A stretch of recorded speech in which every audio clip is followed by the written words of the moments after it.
भगवान श्री कृष्ण के बाल रूप लड्डू गोपाल की पूजा हर घर में होती है। भक्तगण उन्हें बच्चे की तरह मानते हैं, उन्हें जगाते हैं, नहलाते हैं, वस्त्र पहनाते हैं, भोजन कराते हैं और फिर सुलाते हैं। यह भाव, यह अपनापन भक्ति का ऐसा स्वरूप है जो भक्त और भगवान के बीच विशेष संबंध बना देता है। लड्डू गोपाल की सेवा करते समय हर छोटी बड़ी बात का ध्यान रखना बेहद ज़रूरी होता है, खासकर उनका स्नान के बाद बचे हुए जल के संबंध में। प्रेमानंद जी महाराज ने अपने एक सत्संग में इस विषय पर बहुत ही सरल और स्पष्ट मार्गदर्शन दिया है।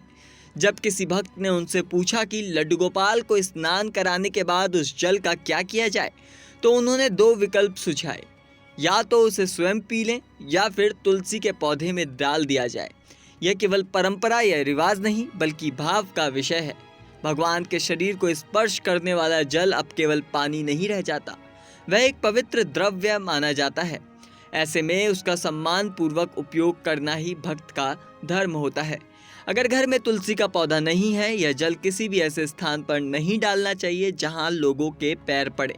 आप चाहें तो इसे एक पात्र में एकत्रित कर लें, बाद में किसी पवित्र नदी जैसे गंगा यमुना में अर्पित करें। अगर नदी तक जाना संभव ना हो तो किसी सुरक्षित स्थान भूमि में एक गड्ढा खोदकर उसमें डाल सकते हैं। प्रेमानंद जी महाराज ने यह भी बताया कि लड्डू गोपाल की सेवा में उपयोग किए जाने वाले फूल का भी विशेष ध्यान रखना चाहिए।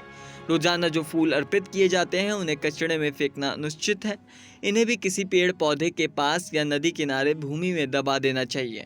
सिर्फ जल या फूल ही नहीं, भगवान के वस्त्र भी सावधानी से धोए जाने चाहिए। इन्हें किसी आम कपड़े के साथ नहीं बल्कि श्रद्धा के साथ साफ कर सुनिश्चित करना चाहिए। इन छोटी छोटी बातों में बहुत बड़ी श्रद्धा और संयम छुपा होता है।